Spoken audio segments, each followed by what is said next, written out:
Bersiaplah sambut mentari dan tersenyumlah kepada dunia.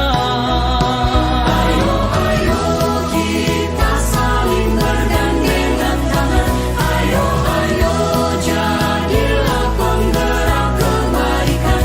Ayo lakukanlah sekarang juga.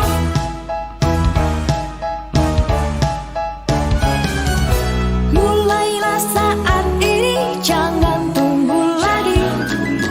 Lakukan dengan hati setiap hari. Jangan ragu, mulai sekarang. Bermanfaatlah untuk semua. Ayo kita saling bergandengan tangan. Ayo kita jadi penggerak kebaikan. Ayo lakukanlah, jangan tunggu lagi, lakukan sekarang juga.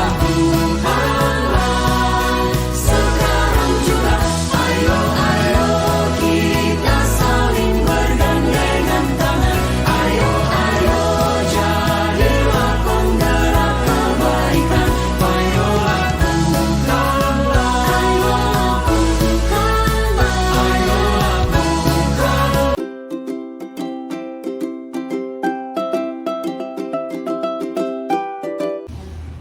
Bismillahirrahmanirrahim. Assalamualaikum warahmatullahi wabarakatuh. Waalaikumsalam warahmatullahi wabarakatuh. Hamdan syukurillah, wassalatan wassalaman ala rasulillah. Allahumma sholli ala sayyidina Muhammad wa ala ali sayyidina Muhammad. Tiada kata yang paling indah selain mengucapkan puji dan syukur kehadirat Allah Rabb sekalian alam, yang mana oleh Allah yang telah memberikan kepada kita beribu-ribu nikmat. Di antaranya ada nikmat iman dan nikmat Islam, nikmat sayang dan nikmat senang, nikmat bahagia dan nikmat gembira. Dengan adanya nikmat-nikmat inilah kita dapat berhadir pada kegiatan rutin kita hari ini. Selanjutnya, tak lupa pula selawat bermahkota dan salam. Marilah sama-sama kita sampaikan kepada baginda Rasulullah Sallallahu Alaihi Wasallam.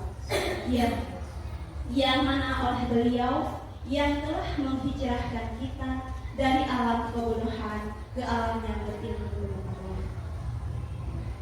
Yang saya hormati kepada Ketua Gugus 2 Wilayah Grogro, yang saya hormati kepada Ketua KKG Gugus 2 Wilayah Grogro beserta pengurusnya, dan yang saya banggakan dan teristimewa sekali kepada Bapak Ibu yang sudah hadir pada hari ini. Baiklah, pada kesempatan hari ini saya akan menyebarkan pemahaman dan penerapan pengalaman tentang budaya positif. Bapak Ibu sekalian, saya berdiri di depan pada hari ini bukan berarti saya lebih pintar, bukan berarti saya lebih mampu, bukan. Tetapi pada hari ini saya ingin berbagi kepada Bapak dan Ibu guru sekalian tentang materi ataupun ilmu yang saya dapatkan selama mengikuti pendidikan calon guru penggerak angkatan 9.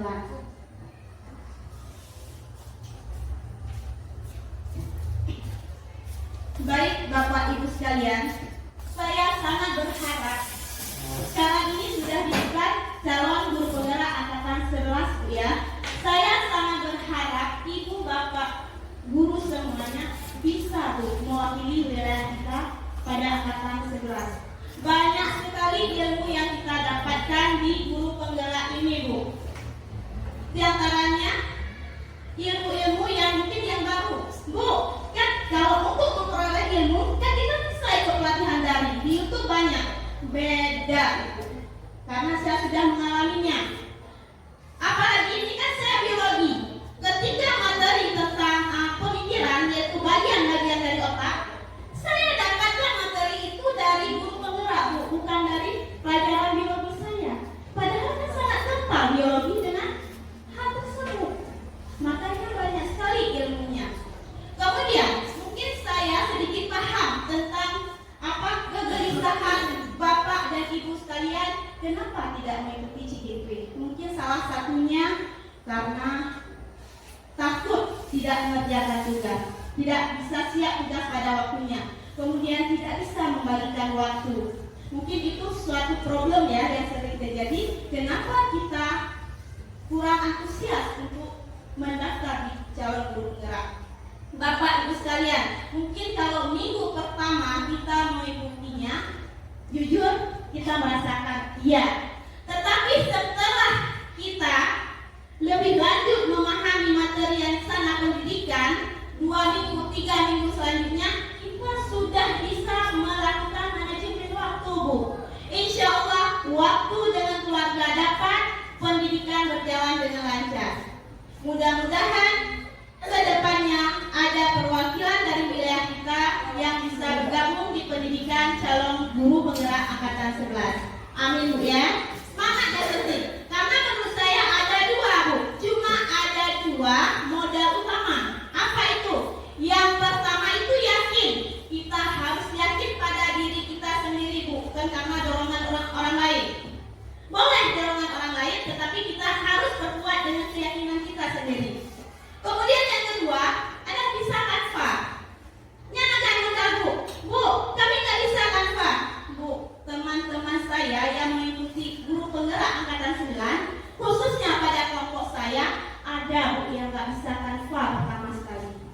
Tapi alhamdulillah setelah mengikuti guru penggerak, alhamdulillah bisa semuanya Ibu. Sahabat sebut dia tanya ulang Aceh di Hanam Karat mana betul. Tapi alhamdulillah sekarang sudah bisa. Kenapa bisa? Karena itu motivasi kita itu pertama adalah ya yakin. Yakin itu ada pada diri kita dulu. Ya, insya Allah semoga Ibu bisa bergabung. Baiklah, Bapak Ibu hebat sekalian. Pada hari ini saya akan menyebarkan pemahaman tentang budaya positif. Tapi sebelumnya Bu ya, supaya lebih tidak canggung seperti ini kelasnya, ini ada es bikin Bu. Coba perhatikan. Coba Bapak Ibu hebat semuanya dengarkan instruksinya. Apa instruksinya? Yaitu sebutkan warna berikut ini. Siap Bapak Ibu? Masya Allah luar biasa semangatnya. Yang pertama warna apa Bu? Merah, hebat. Yang kedua warna apa? Biru. Masya Allah. Kemudian yang ketiga? Iya bagus sekali. Yang keempat? Merah. Ada yang jawab apa tadi ya? Ada yang jawab hijau. Kemudian yang terakhir apa? Biru. Masya Allah. Berarti sudah konsentrasi. Berarti sudah siap mengikuti materi pada hari ini ya, bisa melakukan apa? Sudah siap sampai akhir ya Bapak Ibu sekalian. Baik, mana semangatnya Bu? Semangat pagi ini? Pagi. Yes, terakhir ya. Walaupun hampir siang, tapi semangat yang kita pakai tetap semangat Pak. Semangat pagi.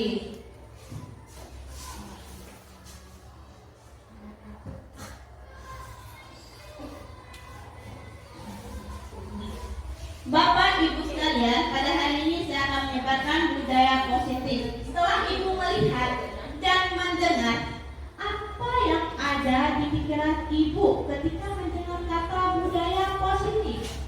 Apa Ibu? Budaya yang bagus. Iya bagus. Apalagi Ibu? Apa yang terpikirkan di pikiran Bapak Ibu ketika mendengar kata budaya positif? Apa? Budaya yang dilakukan dengan berprinsip hal-hal yang dapat membuat praktik baik atau positif. Iya, bagus sekali. Berarti terbayang tentang praktik baik ya, tentang prinsip-prinsip. Iya betul Bapak Ibu. Budaya positif ini tentang keyakinan ataupun prinsip-prinsip kita untuk melakukan hal-hal yang lebih baik. Kemudian, budaya positif di sekolah ialah nilai-nilai atau keyakinan-keyakinan dan kebiasaan-kebiasaan di sekolah yang berpihak pada murid agar murid dapat berkembang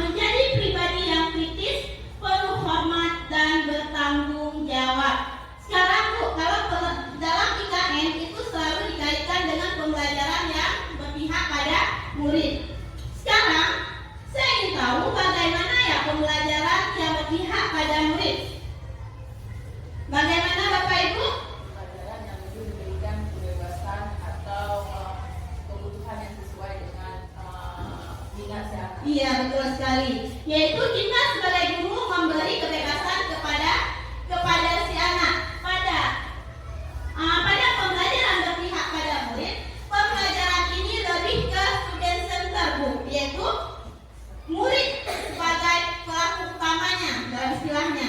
Tetapi yang harus diingat, kita yang memegang kendali. Tetap kita guru yang memegang kendali. Si murid bebas melakukan apa saja, tetapi tetap masih dalam pengawasan kita.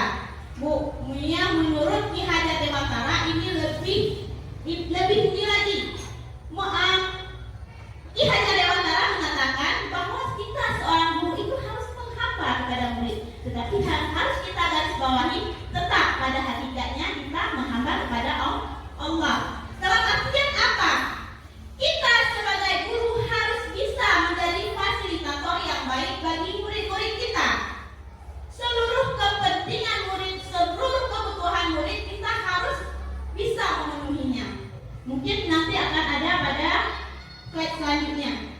Kemudian, untuk membangun budaya yang positif, sekolah perlu menyediakan lingkungan yang positif, aman, dan nyaman, agar murid-murid mampu berpikir, bertindak, dan mencipta dengan merdeka, mandiri, dan bertanggung jawab. Kemudian selanjutnya, lingkup budaya positif itu dapat tercipta dengan adanya nilai-nilai kebajikan, perubahan paradigma belajar, kebutuhan dasar manusia, keyakinan kelas, melalui disiplin positif, melalui motivasi perilaku manusia, segitiga restitusi, dan posisi kontrol guru. Dengan cara-cara ini kita insya Allah dapat melakukan budaya positif nantinya. Yang pertama yang kita lihat adalah nilai-nilai kebajikan. Nilai kebajikan yang universal yaitu nilai kebajikan yang berlandaskan profil Pancasila.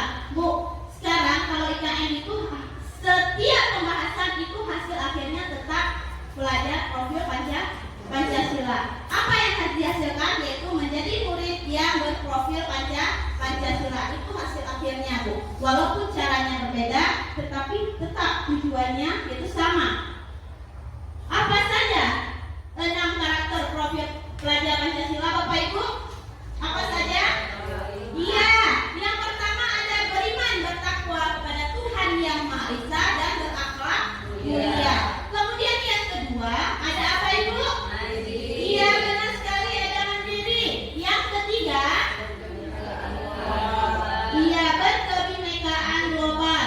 Kemudian yang keempat, bergotong royong. Bagus sekali. Yang kelima, kreatif. Dan yang terakhir ada apa, Bu? Bernalar kritis. Inilah yang harus kita wujudkan dalam menciptakan pembelajaran. Ya, kemudian nilai tersebut ini terkandung dalam nilai lain yang disepakati bersama, terlepas dari suku, bangsa, dan agama, yaitu toleransi, rasa hormat, integritas, mandiri, menghargai, antusias, empati, keingintahuan, kreativitas, kerjasama, percaya diri, dan yang terakhir adalah komitmen. Inilah nilai-nilai kebajikan.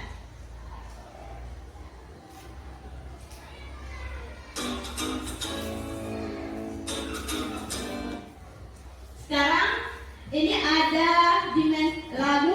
dimensi profil pelajar Pancasila. Saya harap Ibu boleh, Bu, untuk relax sebentar, Bu, boleh berdiri, Bu. Kita akan memperagakan gerakan lagu dimensi profil pelajar Pancasila. Bapak Ibu boleh berdiri, Bu, sebentar. Siap ya. Nanti lagu ini bisa kita lakukan juga di kelas-kelas masing-masing. Bisa kita implementasikan.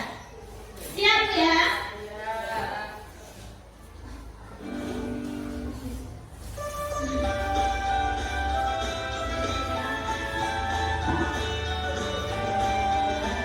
Ayo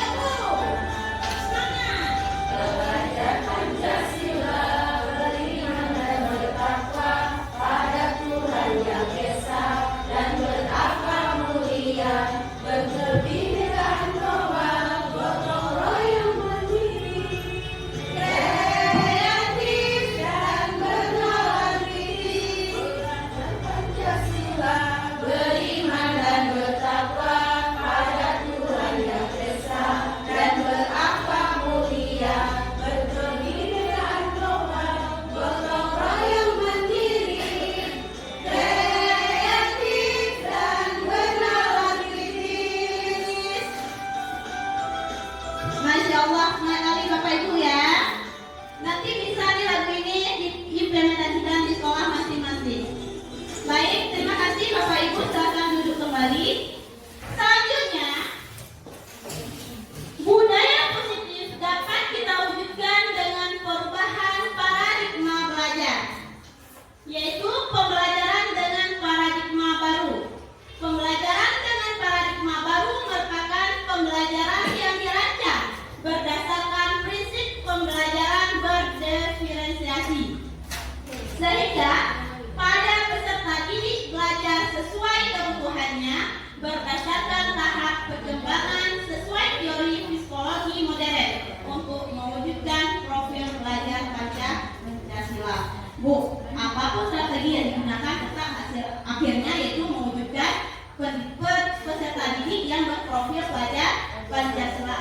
Di sini perubahan paradigma belajar itu dilakukan dengan pembelajaran berdiferensiasi. Pembelajaran berdiferensiasi ini adalah pembelajaran yang dilakukan sesuai dengan kebutuhan anak. Bu, kira-kira kita sudah melakukan nggak pembelajaran secara berdiferensiasi? Sudah, Ibu? Ibu, sebenarnya kita sudah melakukan pembelajaran berdiferensiasi. Mungkin dulu bukan namanya berdiferensiasi ya, belum keren namanya. Sekarang ternyata namanya berdiferensiasi. Kita sudah kelompokkan anak sesuai bakatnya. Tetapi mungkin kita belum tahu namanya, Bu. Jadi pada pembelajaran berdiferensiasi ini, kita harus tahu dulu apa yang dibutuhkan oleh murid.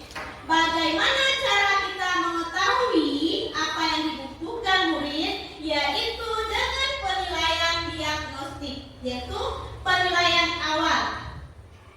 Bagaimana caranya? Mungkin kalau anak kelas 1 itu bisa kita lakukan dengan cara wawancara. Kalau itu anak kelas 3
yang dibutuhkan oleh anak-anak kita. Berarti di dalam kelas kita harus tahu dulu kebutuhan dasar anak kita apa. Karena apa? Apabila kita tidak dapat mewujudkan apa yang menjadi kebutuhannya, dia akan melanggar peraturan.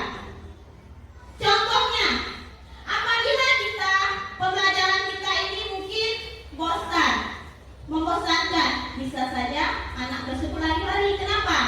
Karena dia pikir pembelajaran itu nggak menarik, makanya dia lari-lari. Karena dia butuh kesenangan. Kemudian apa lagi? Butuh kebebasan juga. Nah, ketika anak lari-lari, kenapa? Karena dia butuh kebebasan. Tugas kita apa? Tugas kita sebagai guru itu harus mengontrol semua kebutuhan peserta didik kita sehingga berjalan dengan disiplin, tidak sampai terjadi keributan. Ada apa, kita segera bisa menanganinya. Kemudian selanjutnya, budaya positif itu bisa kita wujudkan dengan adanya keyakinan kelas. Apa itu keyakinan kelas? Kemudian mengapa bukan kesepakatan? Kira-kira apa Bapak Ibu? Kenapa harus keyakinan bukan kesepakatan? Biasa yang kita lakukan apa? Kesepakatan ya. Tapi di sini kok keyakinan? Kenapa harus keyakinan? Karena kalau Ya, kita berada dari dalam diri sendiri. Iya benar sekali Bu. Kalau keyakinan ini berasal dari diri kita sendiri. Kalau keyakinan ini didapat dari mana? Yaitu dari kesepakatan ke kelas. Kan keyakinan itu dari kesepakatan kan seluruh warga kelas. Baru terciptalah keyakinan. Keyakinan itu berarti kita sudah yakin dari diri kita. Apabila melanggar, berarti kita melanggar apa yang sudah kita yakini. Makanya makna dari keyakinan ini lebih mendalam, lebih memotivasi memotivasi diri dari dalam, intrinsik ya, dari bagian internalnya. Kemudian selanjutnya, kesepakatan kelas yang menuntut nilai-nilai positif akan berujung pada keyakinan kelas. Keyakinan kelas merupakan kesepakatan kelas yang diyakini bersama oleh guru dan murid selama proses pembelajaran. Kemudian, bagaimana cara membuat keyakinan kelas? Langkah dan sifat pembentukan keyakinan kelas. Yang pertama, dibuat dalam pertanyaan positif. Yang kedua, sesuai dengan kondisi kelas atau kelas sehingga mudah diterapkan. Yang ketiga, semua warga sekolah atau warga kelas dilibatkan saat membuat keyakinan kelas. Dan yang keempat, bahasanya sederhana agar mudah diingat. Ini langkah-langkah membuat keyakinan kelas.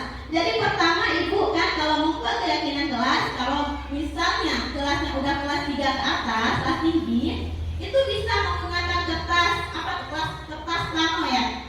Bisa nanti ditempel di atas kertas warna-warni itu Bu. Bagikan ke seluruh siswa. Kemudian suruh menulis apa yang dia yakini. Nah, apa yang dia sepakati. Berarti ini beda ya, antara A dan B beda. Kemudian kita ambil kertas tersebut dan tempelkan di depan. Setelah ditempelkan di depan, kita lihat poin-poin apa saja yang kita samakan ini. Oh, kalau ini dengan ini sama, berarti ambil satu sampai terbentuklah kesepakatan kelas. Itu mungkin kalau anak-anak masih berupa kalimat negatif. Kemudian dari kalimat negatif itu kita ubah menjadi pernyataan yang positif atau negatif. Menggunakan kata tidak, karena di sini kita dianjurkan menghilangkan kata tidak untuk kalimat positifnya. Jadi kemudian kalau keyakinan kelas itu dibuat dengan bahasa sederhana, simple Bu, tetapi mudah dipahami. Contohnya misalnya datang ke sekolah tepat waktu, itu bisa kita gunakan bahasa dengan disiplin waktu begitu. Kemudian dapat menyelesaikan tugas sampai selesai. Bisa kita buat keyakinan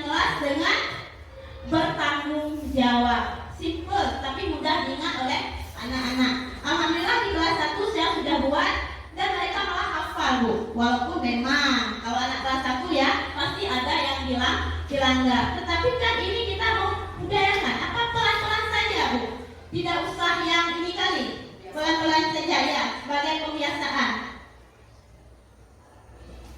Kemudian selanjutnya, budaya positif itu juga bisa dilakukan dengan disiplin positif, yaitu disiplin positif adalah pendekatan yang dirancang untuk menumbuhkan dan mengembangkan murid menjadi pribadi dengan penuh kesadaran yang bertanggung jawab dan mengajarkan keterampilan yang ada pada dirinya serta yang didorong dalam diri anak tanpa hukuman dan hadiah. Tujuannya apa? Agar mereka berperilaku mengacu kepada nilai-nilai kebajikan universal dan memiliki motivasi intrinsik dalam perubahan perilaku ke arah yang lebih baik.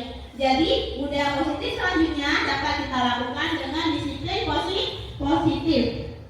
Bu, seharusnya yang hukuman itu tidak diperbolehkan, Bu.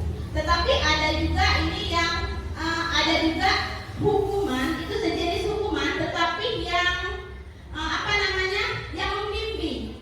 Contohnya, ketika telat datang ke sekolah, mungkin si anak bisa menghafal surah 5 surah contohnya. Itu kan mendidik ya. Hukuman yang mendidik itu mungkin masih diperbolehkan. Tetapi yang tidak diperbolehkan di sini adalah yang berdiri di depan, kemudian keliling lapangan, karena itu dapat memberi bekas pada diri peserta didik. Bu, coba Ibu bayangkan ketika Ibu masih sekolah SD, SMP, SMK dulu, SMA ya. Pernah nggak terkenang ada nggak gambaran negatif yang terjadi antara Ibu dan Ibu guru dulu? Ada nggak, Bu? Saya pribadi ada, Bu. Ya, saya dulu sekolah di MTSN sini. Mungkin ada yang kenal dengan Bapak Adnan, Bapak Fikih. Pada saat lagi belajar, saya dicewek telinganya, Bu, sama Pak Adnan. Padahal yang ngomong bukan saya, tapi teman saya. Saya kena getahnya. Dan sampai sekarang saya masih ingat apa yang dari pelajaran di sini. Bapak, Ibu hebat sekalian. Jadilah kita guru yang dirindukan oleh murid-murid kita. Apa yang kita lakukan itu akan di-save di sini, Bu, akan disimpan memorinya dan akan dia bawa sampai dia besar nanti. Dan akan menjadi yang mengubah juga pengaruh juga ke karakter mereka, Bu. Kemudian ada juga ini kejadian positif yang terjadi sama saya. Saya ketika SMA itu sangat menyukai pelajaran biologi. Kenapa? Karena saya suka sama gurunya. Saya suka dengan gayanya mengajar. Pokoknya saya sangat terinspirasi dengan beliau. Kemudian setelah lulus SMA, saya ambil jurusan apa, Bapak Ibu sekalian? Saya ambil jurusan biologi. Kenapa? Karena saya terinspirasi oleh beliau. Makanya Bapak Ibu sekalian, kita ini guru sebagai contoh, sebagai model. Maka oleh sebab itu jadilah model yang baik pada anak didik kita. Kemudian tujuannya apa disiplin positif? Agar mereka berperilaku mengacu kepada nilai-nilai kebajikan universal dan memiliki motivasi intrinsik dalam perubahan perilaku ke arah yang lebih baik. Itu tujuan disiplin positif. Kemudian selanjutnya ada motivasi perilaku manusia. Ini ada 3 motivasi perilaku manusia, Bapak Ibu ya. Yang pertama, untuk menghindari ketidaknyamanan atau hukuman. Yang kedua, untuk mendapatkan imbalan atau penghargaan dari orang lain. Dan yang ketiga, untuk menjadi orang mereka inginkan dan menghargai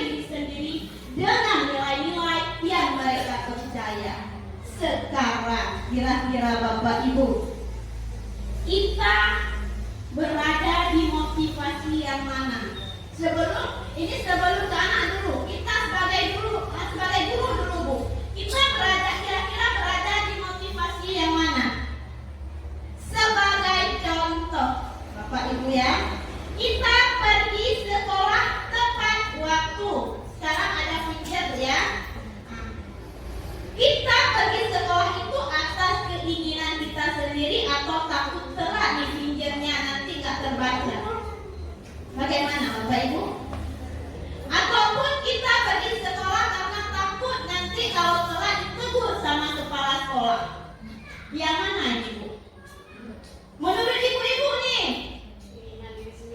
Iya, alhamdulillah. Keinginan diri sendiri. Berarti masuk jam 8.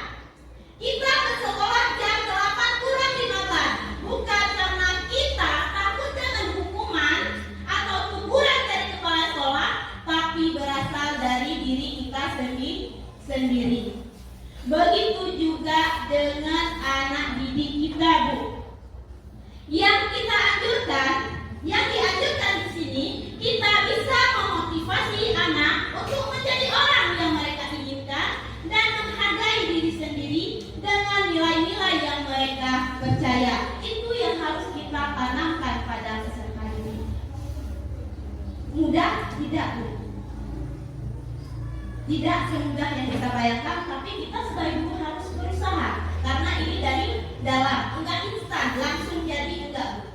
Tapi perlu pembiasaan. Kemudian, kalau kita menggunakan motivasi untuk menghindari ketidaknyamanan atau hukuman, pada saat hukuman atau teguran itu mungkin ganti kepala sekolah, nyan atau hanale jako 80 atau 8 lewat. Kenapa? Motivasi yang kita gunakan adalah untuk menghindari ketidaknyamanan atau hukuman. Kemudian yang kedua, untuk mendapatkan imbalan atau penghargaan dari orang lain. Ya itulah awal supaya merempok puja oleh bapak kepala itulah ataupun dengan yang lain. Nah, itu motivasi yang kedua ya. Itu juga tidak bagus. Apabila kita tidak mendapat penghargaan lain lagi, berarti kita tidak disiplin lagi. Begitu juga sama anak kita. Kalau kita mau motivasi anak, nah, ayo belajar. Ini harus siap ya. Ini ibu ada permen loh. Nah, ketika kita bilang ini ada permen, anak-anak semangat itu bagus Bu. Tetapi itu jangka pendeknya. Ketika pada hari selanjutnya kita tidak bawa permen, anak-anak tidak mau mengerjakannya. Karena kenapa? Motivasi yang dia gunakan adalah untuk mendapatkan imbalan. Kemudian kalau yang hukuman ini juga sama Bu, juga jangka pendeknya. Apabila anak nggak bisa, kita keliling lapangan. Mungkin kalau suasana kelas untuk menghindari ketidaknyamanan atau hukuman, kalau kita ini tegas ya di gurunya, mungkin di kelas kita lihat tenang bersih-pilas. Tapi untuk jangka pendeknya. Tapi apabila Bu kita nanti ketika anak tersebut naik kelas, ya Bu bersiap-siap.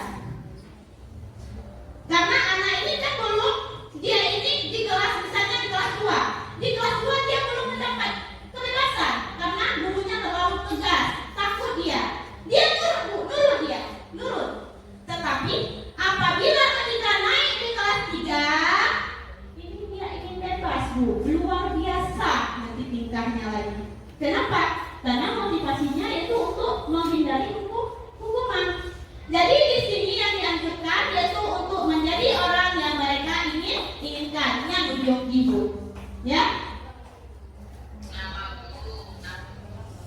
Kemudian selanjutnya ada 5 posisi kontrol guru. Jadi ada 5 posisi kontrol guru. Yang pertama ada penghukum, yang kedua ada pembuat rasa bersalah, yang ketiga ada sebagai teman, yang keempat ada sebagai pemantau, dan yang terakhir ada sebagai manajer. Kalau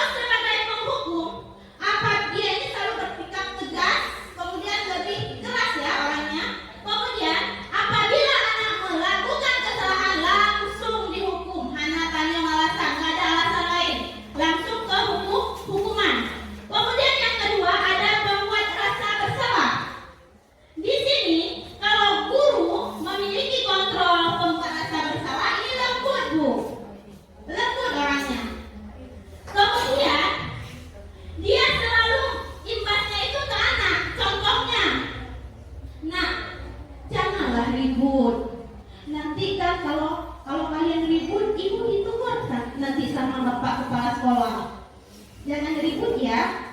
Nah, berarti si anak ini kita lampiaskan kesalahan itu ke anak. Berarti ini juga kurang bagus, Bu. Ya, posisi kontrol yang kedua. Kemudian yang ketiga adalah sebagai teman. Posisi kontrol sebagai teman ini ramah ya, ramah, kemudian merangkul. Tetapi ada juga dampak tidak baiknya apa? Karena si anak merasa ketergantungan dengan kita dan tidak mandiri. Itu dampaknya.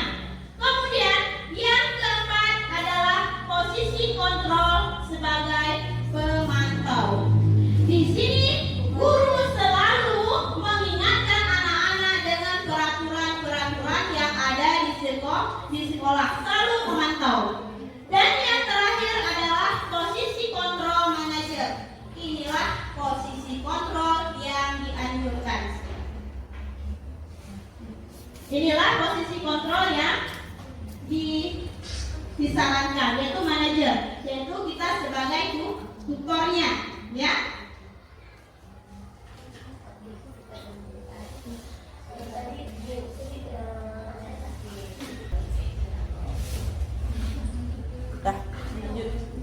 Ya, coba diperhatikan. Ini ada contoh penerapan 5 posisi kontrol guru. Yang pertama, kasusnya yaitu siswa selalu terlambat datang ke sekolah dikarenakan telat bangun tidur karena alarmnya lupa disetel. Kalau guru tersebut sebagai penghukum, dia akan berkata, "Ayo cepat keliling lapangan sekolah 10 kali." Itu posisi guru sebagai penghukum. Kemudian, kalau guru tersebut kontrolnya itu yaitu pembuat rasa bersalah, dia akan berkata, "Padahal sudah berapa kali ibu ingatkan kamu, nak? Sudah berapa banyak kamu buat ibu kecewa, nak?" Itu pembuat rasa bersalah. Kemudian, kalau posisi kontrol guru sebagai teman, yang beliau katakan adalah, "Kamu bisa kan bantu ibu agar tidak melakukan hal seperti itu lagi. Baiklah, ayo masuk kembali." Itu posisi kontrol guru sebagai teman. Selanjutnya ada pemantau. Ya, posisi guru sebagai pemantau yaitu kamu sudah tahu konsekuensinya kan? Peraturan sekolah yang sudah kamu langgar. Kamu tidak bisa melanjutkan tugas berikutnya. Jadi kalau pada posisi pemantau ini selalu diingatkan dengan peraturan. Kemudian kalau posisi kontrol manager, apa yang beliau katakan? Nah, kesalahan apa yang telah kamu perbuat hari ini? Apakah kamu mengetahuinya? Bersedia kamu memperbaikinya? Itulah kata-kata yang dilakukan oleh guru dalam posisi kontrol. Mudah-mudahan kita semua ini berada pada posisi kontrol manager. Ini untuk lebih menambah pemahamannya. Ini ada video.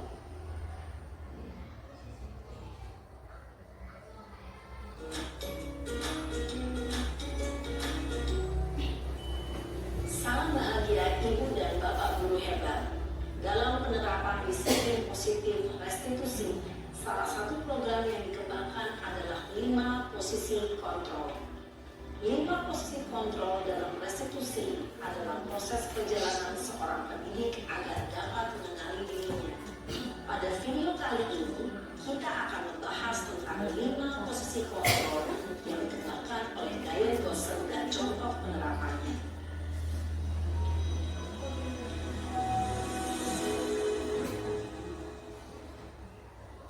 5 posisi kontrol itu adalah: 1. Posisi penghukum. 2.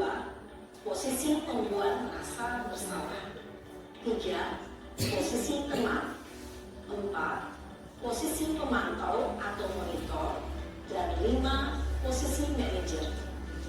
Untuk lebih memahami kelima posisi tersebut, mari kita saksikan kasus Naren yang terlambat hadir 20 menit di sekolah dan melihat bagaimana kelima posisi kontrol dalam menghadapi masalah tersebut.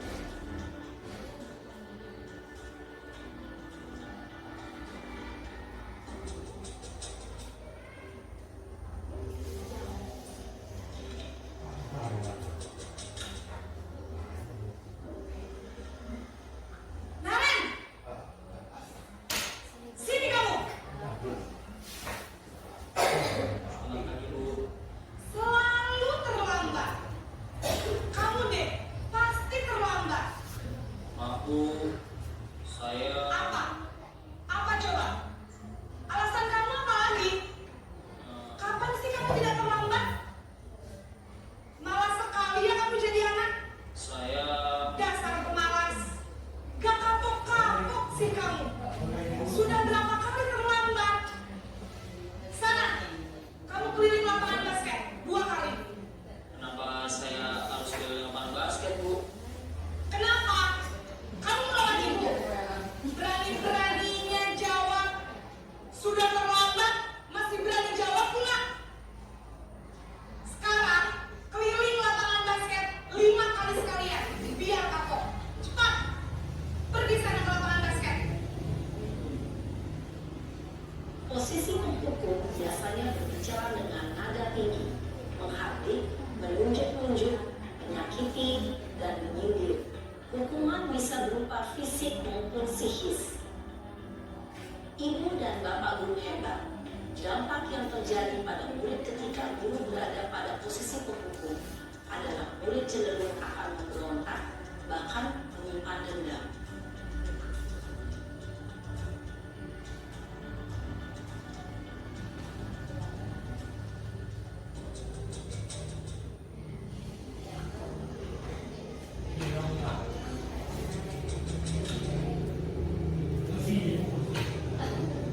Naren!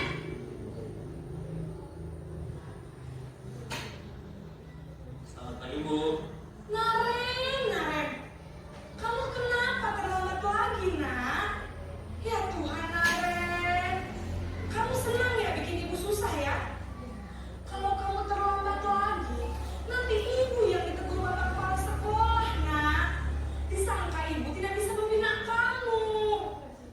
Duh, gimana ini? Maaf, Bu. Duh, Gusti Naren. Kamu suka ya kalau ibu ditegur bapak kepala sekolah? Terus, sekarang ibu harus tulis apa ini di buku absen? Ini kamu sudah sering terlambat loh. Ibu harus apa coba? Maaf, Bu. Maaf sekali. Ya sudah, lain kali jangan bikin ibu susah lagi ya nak ya. Ibu tidak akan kuat lagi kalau kamu begini terus. Bisa jantungan kalau ibu tegur bapak kepala sekolah. Sana cepat, kelas. Maaf ya, Bu. Maaf sekali. Posisi pembuat rasa bersalah berbicara dengan nada tenang, cenderung lembut. Namun kata-kata yang diutarakan membuat murid merasa menjadi orang yang gagal, memandang buruk dirinya sendiri, merasa tidak berharga, dan tidak sanggup membahagiakan orang lain. Ketika guru mengambil posisi pembuat rasa bersalah, murid akan menganggap dirinya yang bersalah dan ia akan menyimpan emosi negatif tersebut di dalam dirinya.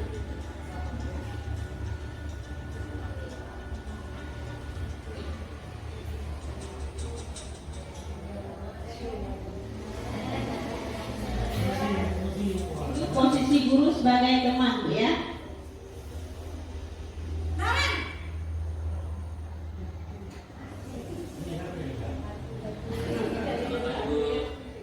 Wah, sudah jam berapa ini nak? Lambat lagi ya sayang. Iya, Bu. Habis ibu saya lupa bangunkan saya, Bu. Kamu malah menyalahkan ibu kamu. Kamu bukannya anak yang larinya paling kencang. Kok terlambat sih? Iya, Bu. Saya memang terlambat bangun tadi. Jadi biar Posisi bisa guru kencang. sebagai teman itu biasa dengan suatu nada yang bercanda, Bu, ya. Ya sudah sana. Nanti lain kali larinya lebih kencang lagi ya. Biar gak terlambat lagi. Bikin seneng ibu. Demi ibu. Bisa kan? Bisa lah, Bu. Ya sudah sana masuk kelas. Ibu beresin urusan absen kamu. Kamu ini ada-ada saja. Dalam posisi teman, guru berbicara dengan nada suara ramah, akrab, cenderung bersendal gurau untuk menjaga suasana tetap santai. Murid akan merasa senang, aman, dan akrab dengan guru. Identitas yang tercipta adalah identitas sukses atau berhasil. Namun, ilmu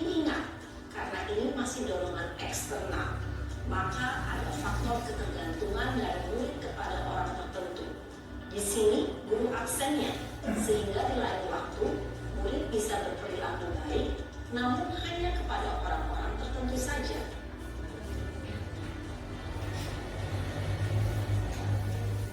Selanjutnya, posisi pemantau atau monitor.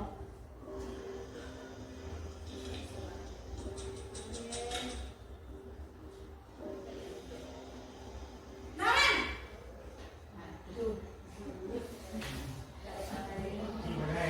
Ibu, Naren, apa peraturan sekolah kita tentang jam berapa kita harus masuk sekolah, Nak?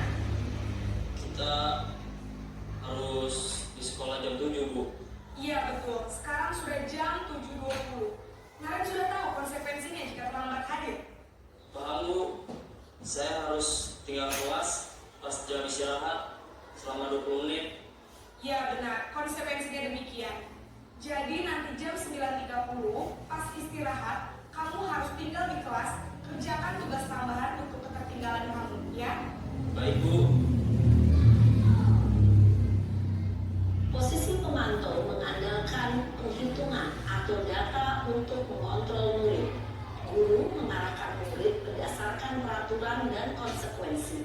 Seorang pemantau menunjukkan bahasa tubuh dan ekspresi wajah yang datar dan cenderung formal.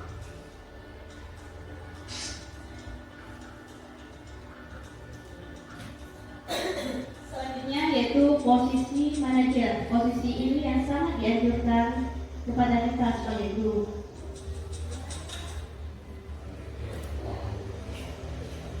Naren,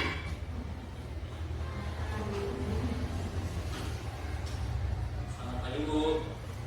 selamat pagi Naren. Maaf, Bu. Saya terlambat.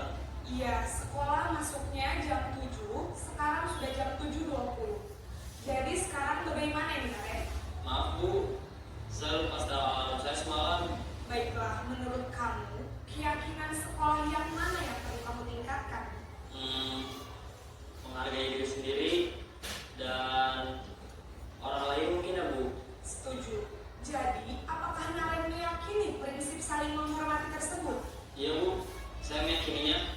Apakah Naren bersedia memperbaiki masalah keterlambatan ini? Bersedia, Bu.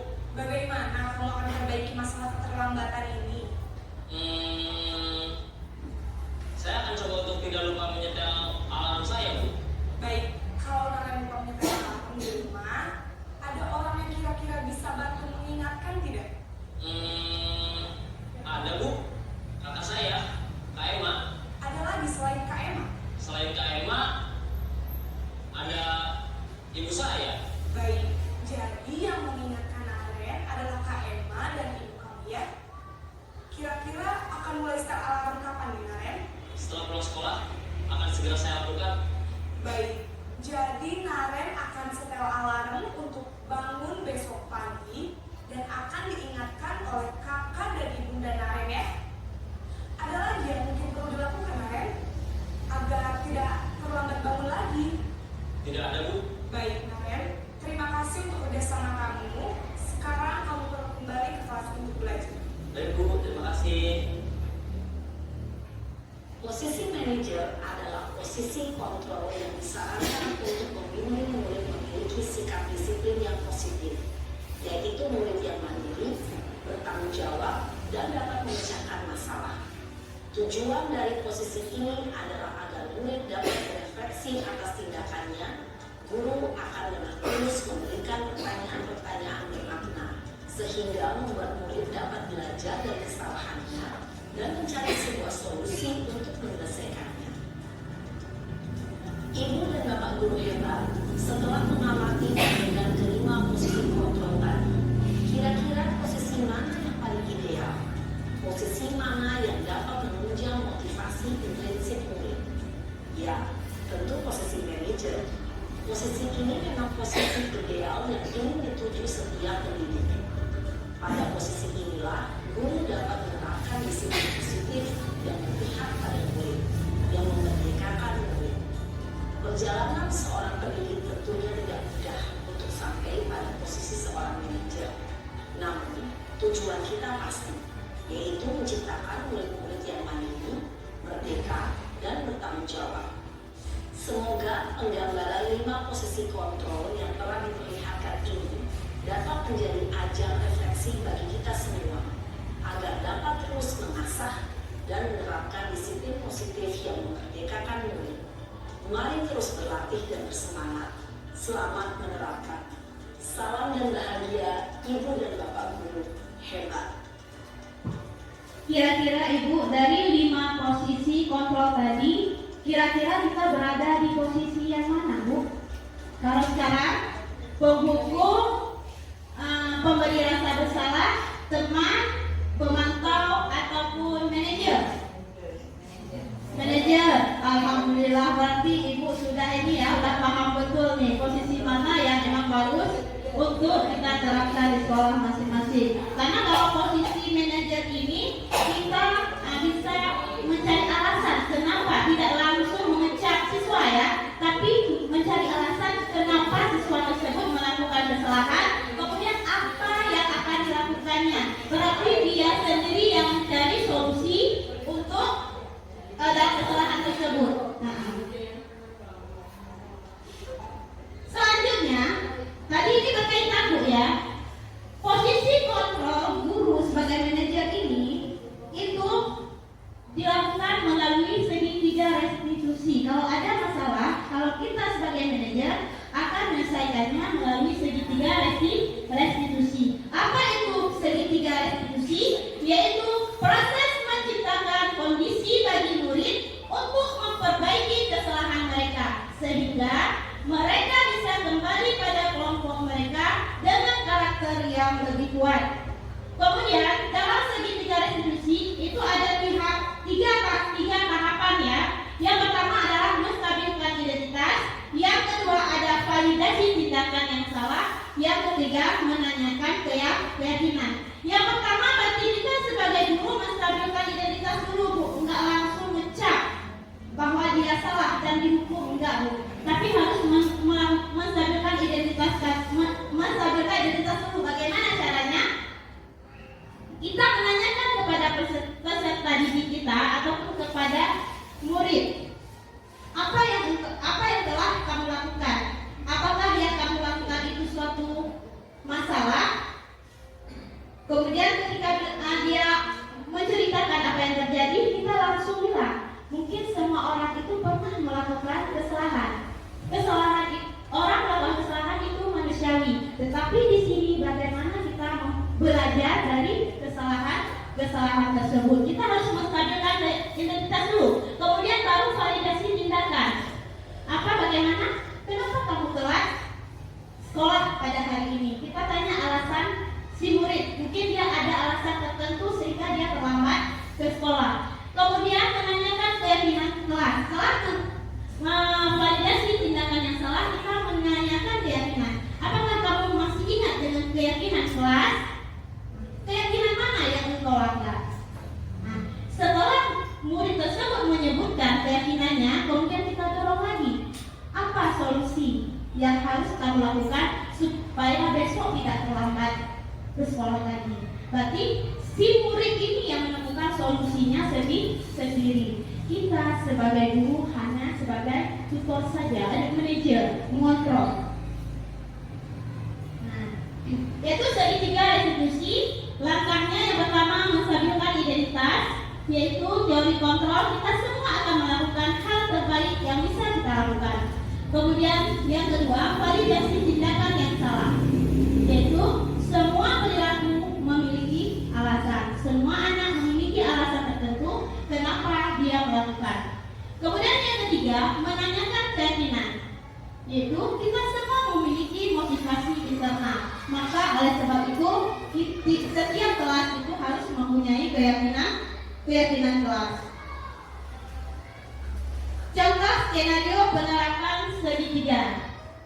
Coba perhatikan Bapak Ibu, nanti kira-kira yang mana yang masuk menstabilkan identitas, validasi tindakan, sama menanyakan keyakinan kelas.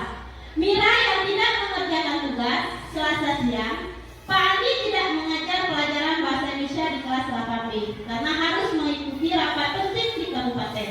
Pak Andi pun memberikan tugas kepada siswa kelas 8B agar kelas tidak kosong. Namun Mira tidak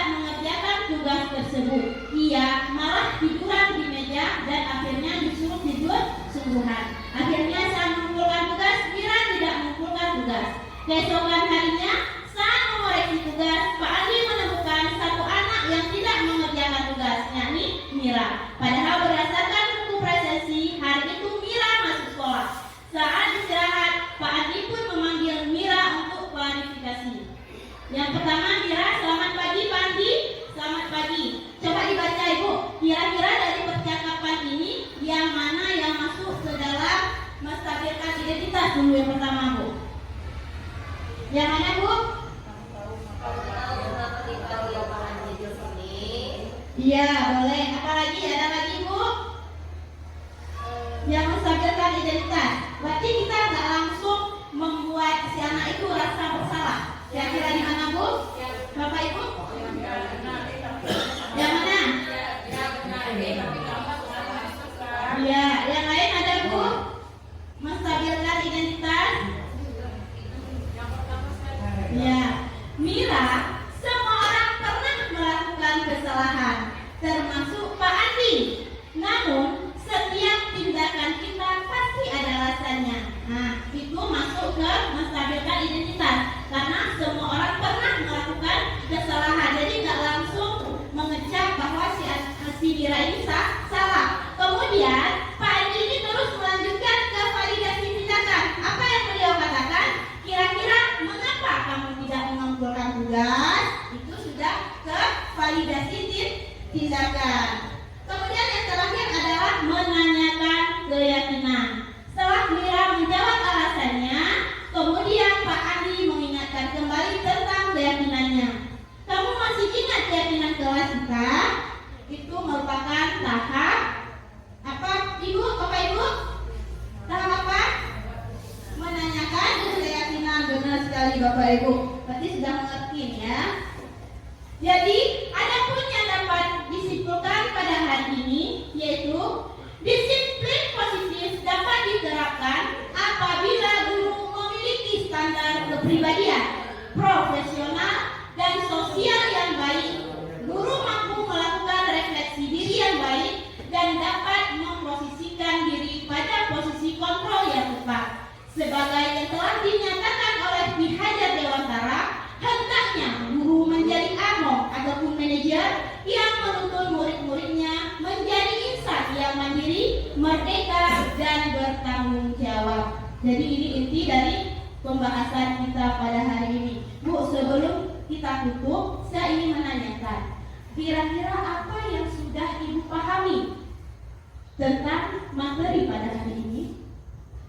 Siapa Bu yang mau merefleksikan diri? Oh ya, boleh Pak. Alhamdulillah Bu. Alhamdulillah Bu, dengan penjelasan Ibu tadi tentang posisi kontrol guru dan segitiga institusi dan sangat baik sekali, dan saya bisa menerapkannya di kelas saya pada murid saya. Baik, terima kasih, luar biasa. Masya Allah, tapi semuanya sudah paham betul ya Bu tentang budaya positif. Baiklah, demikianlah materi pada hari ini. Mudah-mudahan bisa segera kita implementasikan di sekolah kita ya. Mungkin hanya ini yang dapat saya sampaikan. Lebih dan kurang saya mohon maaf. Saya akhiri. Wabillahi taufiq wal hidayah. Wassalamualaikum warahmatullahi wabarakatuh.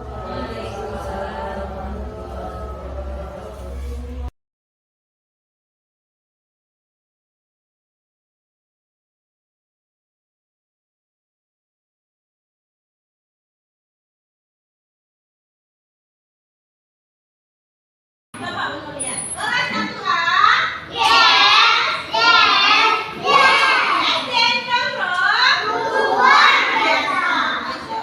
Nah, pada hari ini kita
Terima kasih.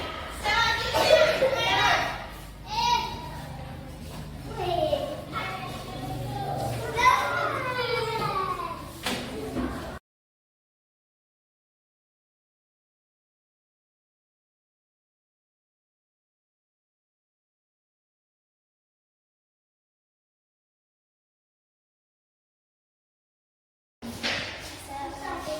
Waalaikumsalam, silakan duduk, Nak.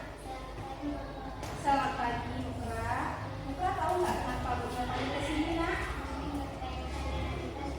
Benar sekali, Mukra. Tapi kemarin Mukra masuk kelas nggak, kan? Baik, Mukra. Setiap orang memang melakukan kesalahan. Juga dengan umur mungkin pernah melakukan salah. Tetapi di sini bagaimana cara kita belajar dari kesalahan dan bisa memperbaikinya. Kira-kira apa alasan Mukra sehingga tidak mengumpulkan tugasnya? Saya capek karena guru. Soalnya malam saya main game sampai jam malam. Baik,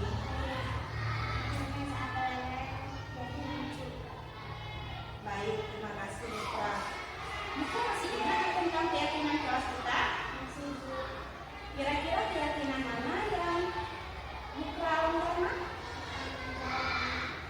Baik, berarti Mukra masih ingat ya? Mukra masih ingat tentang keyakinan kelas kita, yaitu bertanggung jawab. Tapi di sini kira-kira apa yang harus Mukra lakukan untuk memperbaiki kesalahan tersebut? Iya, Bu. Karena saya minta maaf.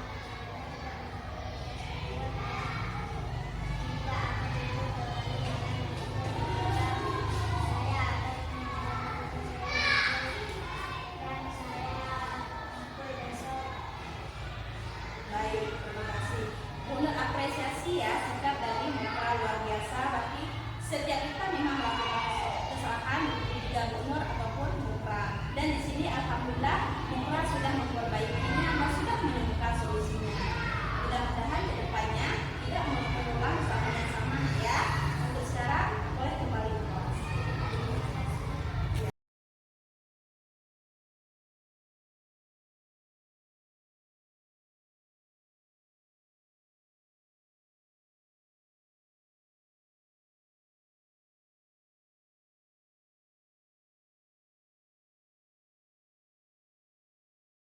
Bismillahirrahmanirrahim. Assalamualaikum warahmatullahi wabarakatuh. Saya bernama Asmawati. Saya mengajar di SD Negeri Grogol sebagai teman sejawat dari Ibu Nur Halimah. Terima kasih kepada Ibu Nur Halimah telah memberikan pemahaman tentang budaya positif kepada kami. Dengan adanya diseminasi ini, kami sadar akan pentingnya posisi kontrol guru, keyakinan kelas, dan segitiga restitusi. Semoga kami dapat memaparkan ataupun menjalankan kepada anak didik kami dan memberikan pemahaman juga kepada teman sejawat kami. Terima kasih Bu Halimah, semangat. Assalamualaikum warahmatullahi wabarakatuh. Alhamdulillah masalah hari ini terselesaikan dengan baik. Terima kasih Bu Nur telah membimbing saya. Insya Allah untuk kedepannya saya akan mengumpulkan tugas tempat waktu. Terima kasih Bu Nur. Assalamualaikum warahmatullahi wabarakatuh.